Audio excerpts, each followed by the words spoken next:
You want to inspire young people? How about forcing them to serve the government for a year? Hi, I'm Scott Ott with Bill Whittle and Stephen Green. This episode of Right Angle brought to you by the voluntary members at BillWhittle.com. And gentlemen, that's the thrust of an op-ed in the New York Times, which I've been saving up in my little treasure trove. This was from July 2nd, New York Times by Jonathan Holloway, the president of Rutgers University, who suggests, Stephen Green, that we need to have 1 year of compulsory either civilian or military service, not because those snowflake slackers need to learn the value of work, but because he thinks it would bring us together as a country and solve this problem of division that we have between partisans of religion and politics and class and race and sex and all that kind of stuff. And he harkens back to the days of FDR's Civilian Conservation Corps, John Kennedy's Peace Corps, the AmeriCorps Project, Teach for America, and other similar projects. The only problem with those most recent ones, he seems to find, is that they're not mandatory. Steve, do you think it is possible to inspire young people with a vision of national unity by requiring them to work together for a year, either, with a rifle in hand or out there with a shovel, building a new statue to Bill Whittle in a national park? I'm in favor of this idea. We have so many already. Now we need more? Of course we need more. That's not a statue, that's scat. Go ahead. So what the author is saying is these programs are so great in the past that they have to be made mandatory.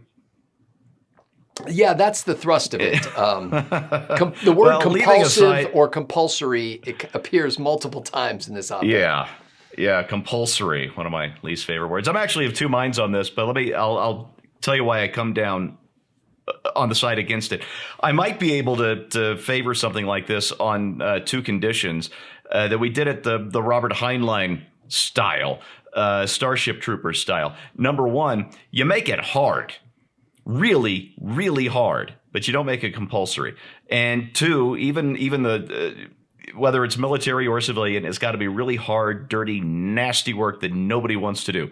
And number two, it's predicated that this is how you earn your franchise. This is how you earn the right to vote. It doesn't matter how old you are when you do it. It doesn't matter what color you are, what finances you have going in, or eventually make. Your right to vote is predicated on doing this nasty work. And I'd make it for 2 years. Anybody can do something awful for 1 year. I lived with a spooky chick for 18 months. So I'd have to say at least 2 years. But the reason I come down against this, and I'm really kind of half kidding about the Starship Troopers idea, but the reason I come down against it is there is no institution that the left won't either try to seize or destroy if they can't seize it. So even if something like this were put together by some really smart conservative people with a deep understanding of human nature and our foibles and what a program like this could do to not to correct those, because you can't, we're all flawed human beings, but to teach people to be better than their flaws, to incorporate those flaws in a way that makes them better, more productive, happier, more successful people. Number one, we don't have that. We do not have a federal institution in America with that kind of brain power and that kind of common sense, that kind of decency, and that kind of understanding of human nature. According to the left that controls Washington, it doesn't matter what shape you are, we're going to smash you into these round holes. So there's that. And the other is, the left would take control of it. Even if we did have this wonderful thing, at some point, the left is going to come into power, and they're absolutely going to use to poison. It won't be used to make people better. It will be used to set people against one another for political gain. And if you don't believe me, look at what they've been doing to public education in just the last year. Bill Whittle, you've long been an advocate and a celebrator of America's all-volunteer military. And I read a book a couple of years ago, I believe it was called Startup Nation, about Israel. And in Israel, they have mandatory military service for a period of time. And one of the themes of that book has been the impact of having that mandatory service and essentially pulling together people who wouldn't otherwise work together, forcing them to work together, teaching them how to function as teams, has made Israel a great place to start a new business, because you've got these people who are used to bridging gaps between different people from different regions and cultures and even languages in some cases, and bringing them together for a common mission. Do you think the same effect would obtain here in the United States of America? This is a really, really interesting question. First of all, I think without question, we should not force people in the military. We saw how that worked in Vietnam. And the last thing the military needs is a gigantic group of extremely angry people who don't want to be there, ready to sabotage a situation that's already grinding a lot of sand, as we talk about in my episode this week on Right Angle. But the idea of national service is interesting to me for a couple of reasons. I'm glad you mentioned Israel, because when you first talked about this on the Backstage show, that was my first thought, was that in Israel, military service is compulsory, and it not only seems to be good for the citizenry of Israel, it seems to make also for a really good military as well. And I think the reason it works in Israel is because Israel gets shelled frequently. I think that's really it. I don't think there's anybody who lives in Israel can afford to be quite as stupid as you can be in America, or even within an order of magnitude of as stupid as you can be in America, because we aren't shelled on a regular basis. We're hardly ever shelled at all. When you are living under the guns of other people, surrounded by enemies, and it's clear that your entire country could be overrun in the space of a couple hours if you don't decide to do something about it, tends to focus the mind a little bit. So what works in Israel does not necessarily work in America, and I suspect probably wouldn't work in America. And I also share all of Steve's concerns about anything like this being mandated, being something that could be taken over by leftists and would be taken over by leftists and all of that. But with all of that said, when you start a sentence that says, what do you think about the idea of compulsory anything? I'm off the train right there. When you say compulsory government anything, I'm actually running in the opposite direction. But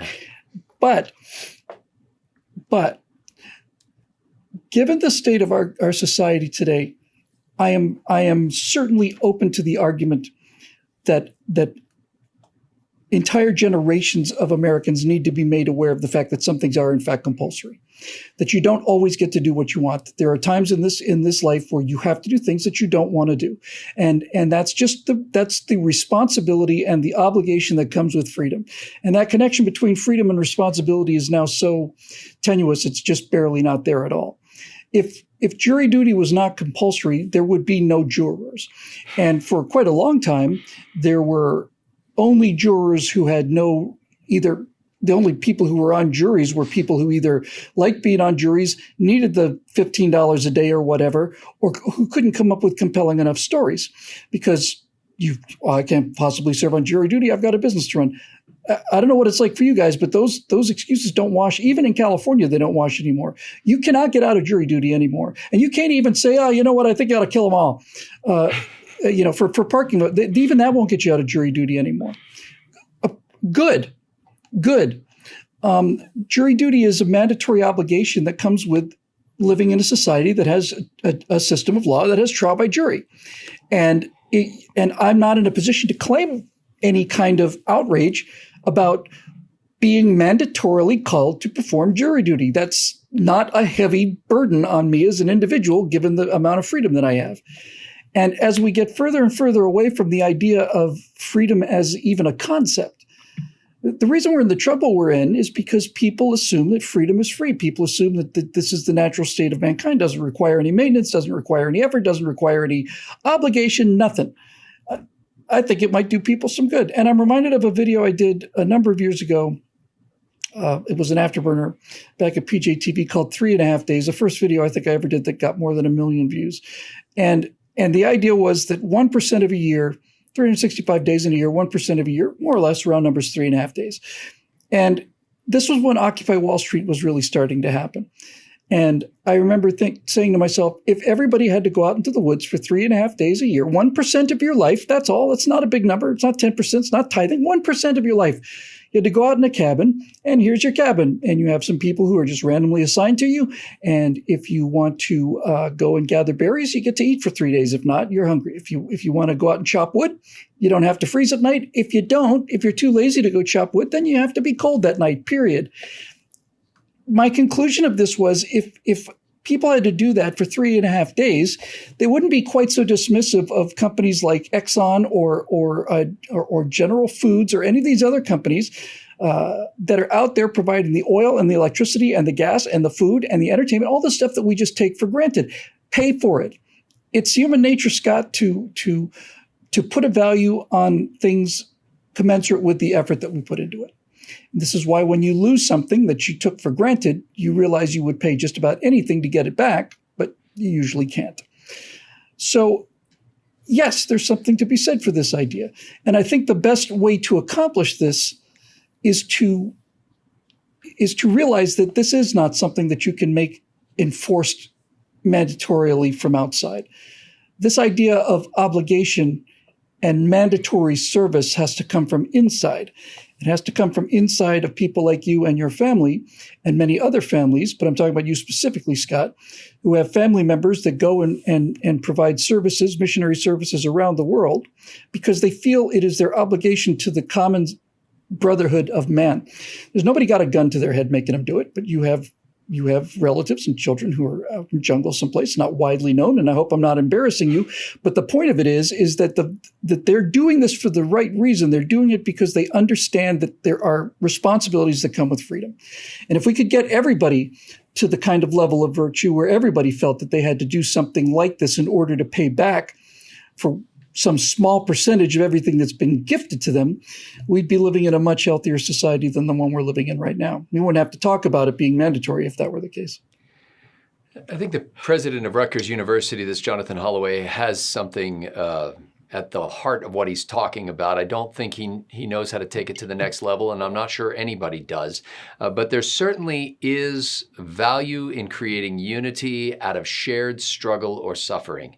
If you think back over times in your life that have been very difficult and the people that you were with through those times, there is a kind of a bond that forms among people who are going through awful circumstances together that you really can't match in any other way.